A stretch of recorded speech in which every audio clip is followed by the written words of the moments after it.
All right, hello everyone. My name is Adam, and I'm one of the sports editors for Eastside. And today I'm here with ESPN Sports Center anchor Max McGee. Max, thank you so much for joining me today. Adam, thanks for having me, man. So Max is a Cherry Hill East alum, graduated in 2011, correct? 2008, which makes me feel 2008. even older, Adam. Because what year did you graduate from Temple? So I was a late bloomer. I went through community college first, left for a year, and then I came back full time. So I graduated Temple 2015. Yeah, because I saw your graduation date in 2015, so I assume you graduated from Eastside 2011. That's why I said that. But Okay, yeah, thank you 2008. so much for joining me. And yeah. So first, could you just give me a background of who you are growing up?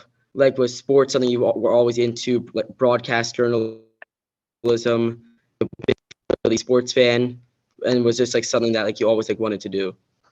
I mean, yeah, it was. I mean, playing baseball was the number one goal for me, Adam. I wanted to be a professional ball player, but then I realized around my sophomore, junior year at East that it probably wasn't going to happen. We were looking at a lot of big time athletes in the Group Four conference. We got this to go against Mike Trout of Millville and Nick Tyson of Lenape and all these great athletes. And I realized although I was a good athlete, I needed to find a backup plan. So the closest thing to professional baseball for me was to talk about professional baseball. So I joined the Sports Broadcasting Club. It was run under the late Charles Musumeci, who was the softball coach at Cherry Hill East at the time.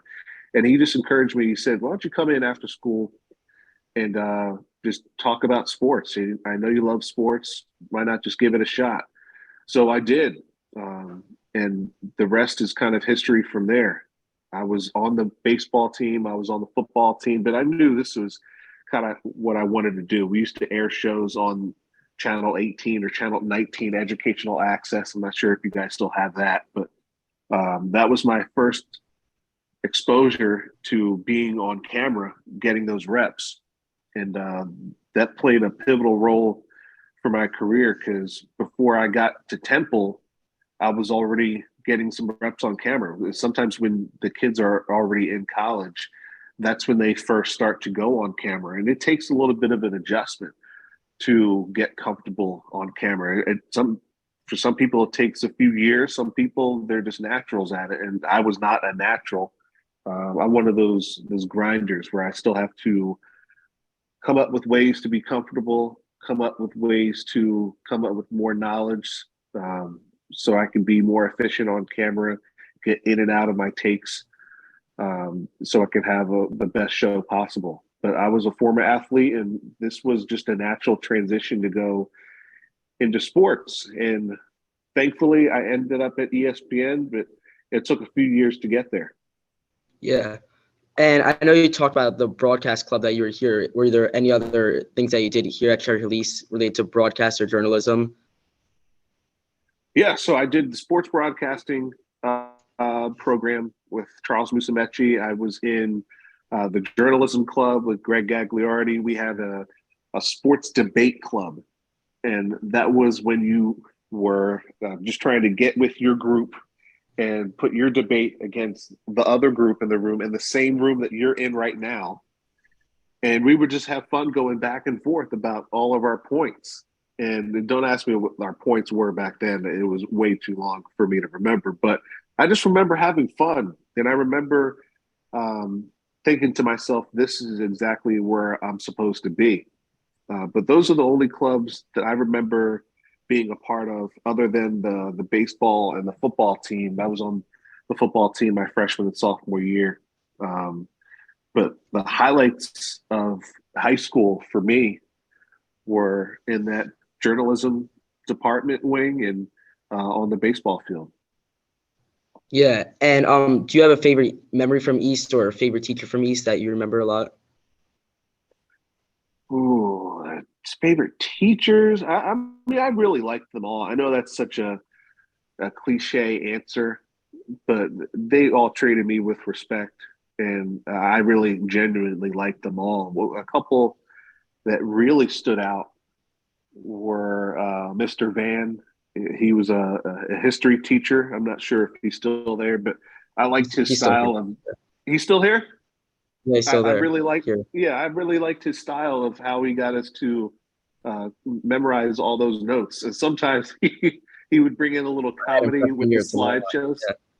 Yeah, there's still a lot of notes, a lot of documentaries. Yeah. A lot of documentaries, right? All right, so the style hasn't changed, but his humor is what got us through the classes most of the days. And he was able to get us all to remember the material. So I never minded going to his class. Yeah, I guess those. I don't mean to count anybody else out because I don't remember. Don't get mad at me. It was so long ago. Yeah. But I did like most of my classes. But one of the core moments for me was getting voted into the Cherry Hill East 2008 class Hall of Fame. And though that was really big for my parents, we still have the Hall of Fame picture in the breezeway of my house back home with my parents. So that was a big moment for my parents. That's something that they brag on all the time.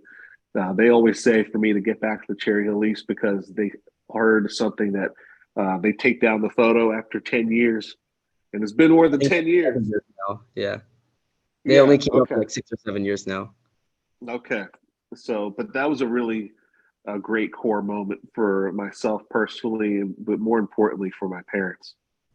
So I know you said after you graduated Cherry Hill East, you didn't go straight to Temple. So what did you do in between 2008 and 2011 when you got to Temple? I screwed around, Adam. To be honest, I didn't have the direct path to where you see me today, right? So I went to Camden County College. I call it the University of Southern Cherry Hill because everybody went there. I saw that on your Twitter profile. Oh, you saw? I wrote that a long time ago. Yeah, that's what Camden County College was for me. I was at the Cherry Hill campus, and then I went to Blackwood campus. And I was there for a few years. I didn't really take school too seriously, to be honest with you. I was there for full time and then part time. I screwed up my grades a little bit. Then I left school for an entire year. And then when I went back, I had to build my GPA back up. So my mom and dad just said, look, you're going to take one class a semester until you get this right. So I remember taking a single art class one semester.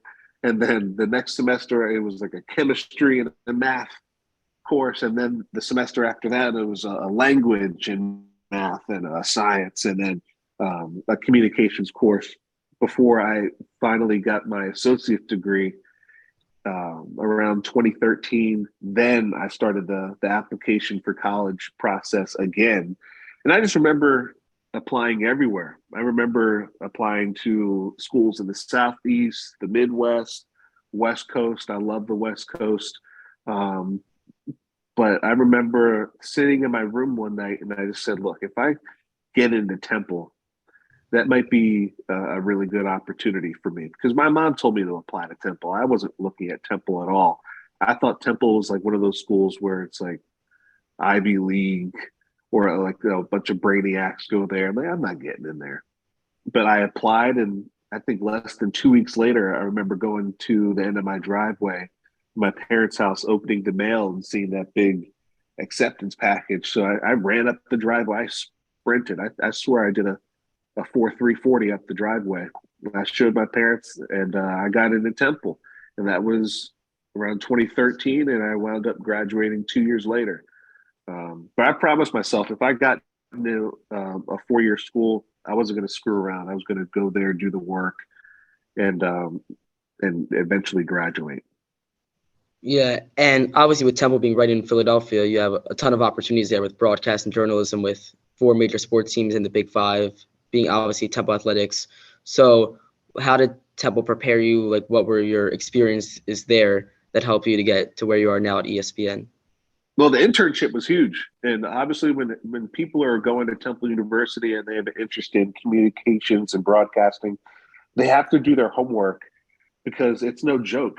It's not like you're going to like Gainesville, Florida, or Kirkville, Missouri. And no offense to any of those towns, but Philadelphia, it's a bring your lunch pail to work type of city. It's always been that way. And it's a major metropolitan area in the United States. So getting an internship was probably the most competitive thing that I was trying to do while I was on North Broad Street. And I found a way to work a connection and get an interview at Fox 29 Philadelphia over there on Market Street. And that was pivotal for my learning curve and my experience. I got to work with, the guys in the real world, Howard Eskin, who's a legend in Philadelphia sports scenes, and everyone else. I got to interact with news directors and real life sports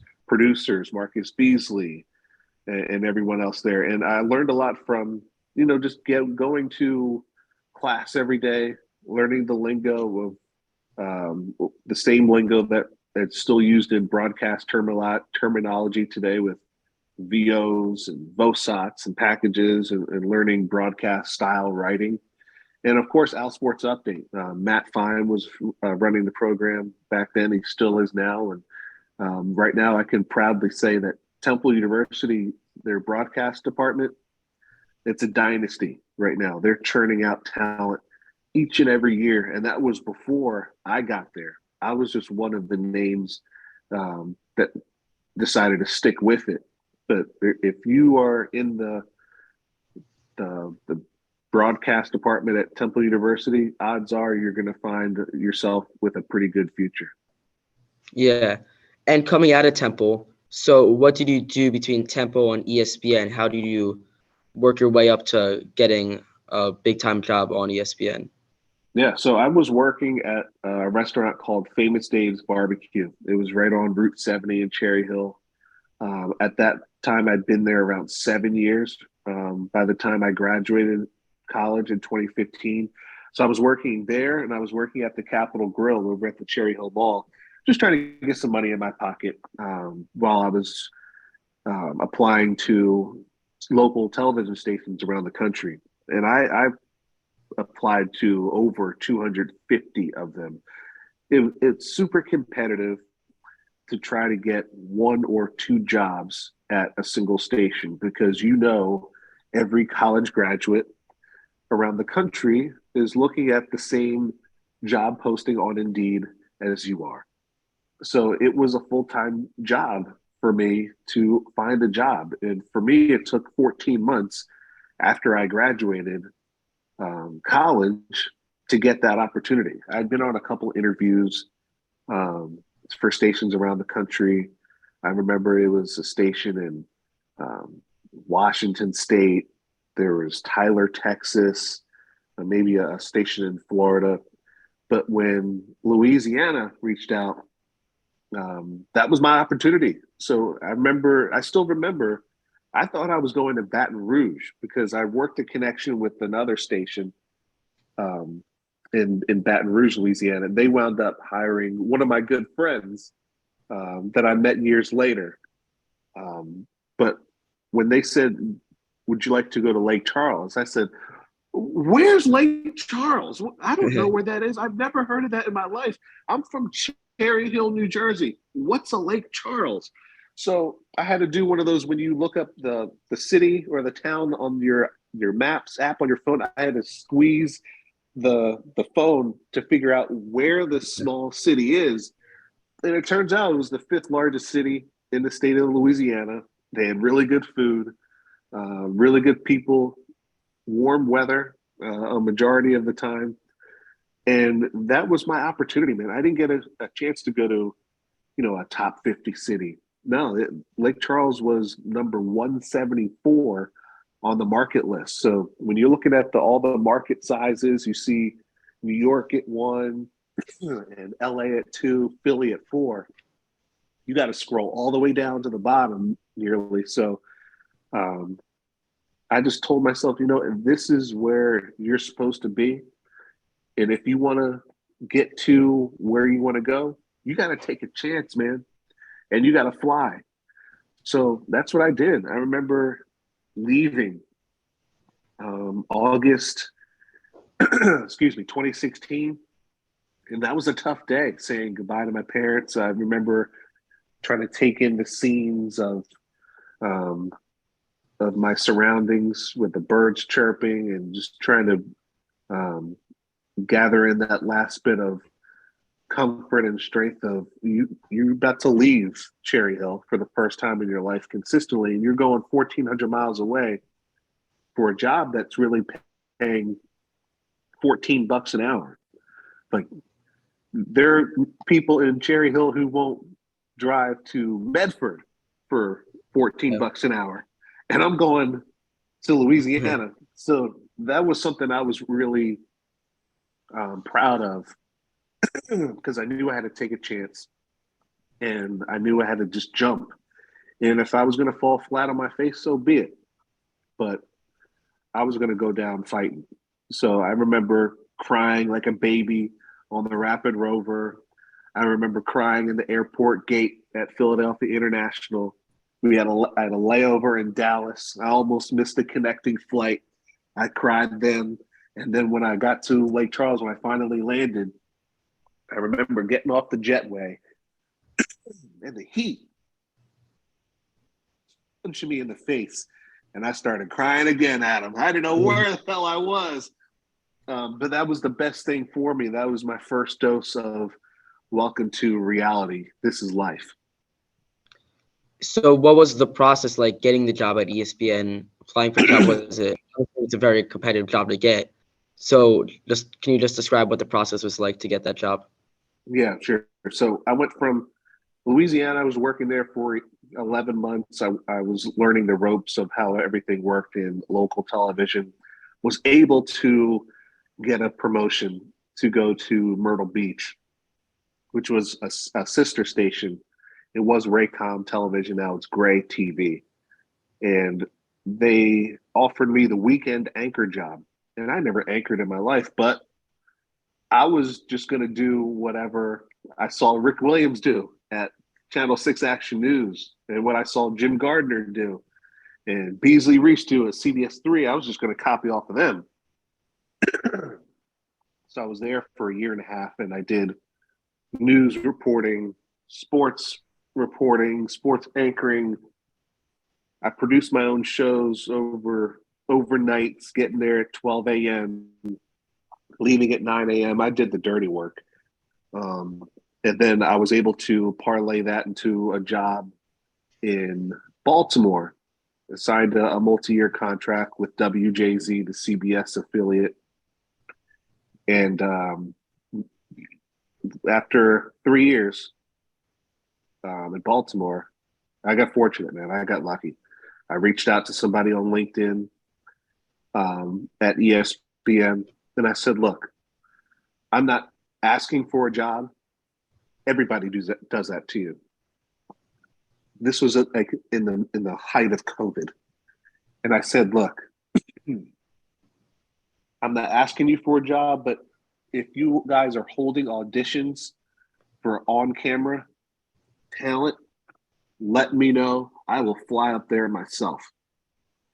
And they took it into consideration. I didn't hear back for a couple months. I was walking around New York City about to audition for another job. And they called me the night before when I was walking around West 57th Street. And they said, would you like to come in and audition for SportsCenter in a few weeks? And I said, yeah, I absolutely would. And that phone call just changed my life, man. And even though New York was great, it was a great opportunity. I had to go with my gut, and I went to audition at ESPN, and I got the job less than a week later. We put together the contract in, I'd say, less than a day, and that's how I got to ESPN. Yeah. Do you get nervous being live on air with millions of people watching you? Does that give you like anxiety, stress at all? To be perfectly honest with you, Adam, no. And I only say that, And I mean, people will look at me and be like, "What are you talking about, Max? You're lying. How do you not get nervous doing SportsCenter with God knows how many people are watching you?" And I gotten this question so many times about what were my feelings before my first SportsCenter. It was February 27th. It was a Sunday night. I mean, yeah, I could have been nervous, but I personally wasn't, because I had anchored SportsCenter so many times in my head before I got to ESPN. As a sports fan yourself, I'm sure you've watched SportsCenter, you've watched so many games and post game coverages on TV. You've probably unknowingly watched it thousands of times. In my head, in my imagination, I've anchored SportsCenter hundreds of times in my imagination, in dreams, going to bed thinking about it, waking up rehearsing lines that I randomly thought of. I was embarrassed for years to tell people these stories about how I'd come up with random lines, write them down, come up with little scripts in my head, play the SportsCenter intro song from YouTube and talk over it just to practice, drive in my car by myself and talk out loud, ad-libbing about what I'd see. That car is the blue car driving by me on the fast lane is speeding, going well above the speed limit, but he has a cracked windshield on the tinted windows on the left side. The right side of my rear view mirror has a red car speeding by, the partly cloudy skies. I was embarrassed to tell people that stuff, but it actually was helping me throughout the years get to ESPN. So by the time I got to Bristol, no, I wasn't nervous at all. Every once in a while, you'll see somebody walk in who you're about to interview, and you may get some nerves just because it's human nature. When you're not used to, Adrian Wojnarowski walking up to you and saying, "Hey, Max, are you ready to do this interview?" You may get a little like, "Where am I?" Or yesterday, I just interviewed Adam Schefter on that Aaron Rodgers story. That was an experience. It's an experience every single day in Bristol, but it's an experience that I know I've earned throughout the years of hard work, and hopefully I have a long career ahead of me. What's your favorite part of the job? Favorite part of the job for me is just realizing that you are in a room full of the most talented minds you will ever encounter. I did a show with John Anderson last night. ESPN faithful all know who John Anderson is. He's one of the best sports anchors to ever live. It is impossible to not just be better when you're sitting at the desk with him. It permeates off of him. When you are in a room with a John Anderson, a Zubin Mehenti, Nicole Briscoe, a Kevin Connors, or Stephen A. Smith, whoever it may be, and you got to give credit to all the producers, the assistant directors. The directors are super talented, the coordinating producers, the VP of productions. These are the people who broadcast all over the world and give us the memories that we still remember from when we were kids. And John doesn't like when I bring up like the old stories from, 2007 and the highlights that he did in 2004, because it makes him feel old. But these are the memories that I have. So that's my favorite part about ESPN is realizing it's so competitive. It's impossible to not get better. And you are literally bumping elbows with people at your desk, with people who have forgotten more sports that you will ever know. And you're surrounded by greatness 24/7. Yeah. And my final question, if you don't mind me asking, is that have you ever faced any challenges being Black in sports media? Because I know there's plenty of Black analysts, but there's not many people that are coming up and doing that as a full-time career, and that's like their full-time passion. So did you ever experience any challenges with that? To be honest with you, Adam, I haven't had any personal challenges with being Black in sports media. I've always just tried to mind my business and do my work. I'd say I had more challenges just in working in the South. than anything else. Not everyone is kind in the world. Not everyone will be as receptive as most of our peers and friends and colleagues that we grew up with in Cherry Hill. We were blessed to grow up in a wonderful place. The world is not Cherry Hill. And that Yeah. was a sense of reality that I got when I moved away to Louisiana. I love Louisiana. I loved South Carolina. It would be so rare to witness a little bit of racism or to witness a little bit of racial undertones. But for the most part, I've had a wonderful career. I've been truly blessed with everything that's been given to me. I know I've earned it. But at ESPN, it's been such a wonderful platform for me. Everyone's been treating me with respect, and they realize that while I have talent, that I'm young, they're super patient with me, and we're continuing to grow together. And hopefully, it will be for the long haul. But in retrospect, as I look back in my career, I've been truly blessed, and I haven't had as many challenges as the next person, but I am always willing to lend a helping hand or speak up for the person who's been going through their trials and tribulations, because it's a brotherhood. I'm always just willing to be that decent human being to the next person, whether you are black, white, Hispanic, purple, blue. I don't really care. It's a human decency thing for me, and that's where it starts. Yeah, I completely agree with that. Like, I remember when Kate Scott got the job here, she got so much criticism before she even announced the game, just simply because she was gay and she's a woman, and that's all that people knew. And then right away, people said, "Oh yeah, she's an awful broadcaster. She doesn't know anything about sports." And then like to all the people said, "Well, she's not from Philly." Like Tom McGinnis, he's not from Philly. He's from Chicago. Scott Francie, like the Phillies announcer, he's from Texas. Like, he's for not Phillies people, but we still love them. So I completely agree with you. Like when you say like that, like not everyone's gonna be nice, but like just gotta appreciate all the good people. Yeah, and I'm sure everyone has their story. Kate Scott is a tremendous talent. She was filling some really big shoes with Mark Zumoff. Mark Zumoff is one of the best broadcasters of all time. So I'm sure she doesn't pay uh, any mind to the opinions of sheep. And she's already fantastic at what she does. It's her second year, and she killed it. Um, and I look forward to watching her for many years to come. Kate Scott is a tremendous talent. She's already one of the best of the NBA.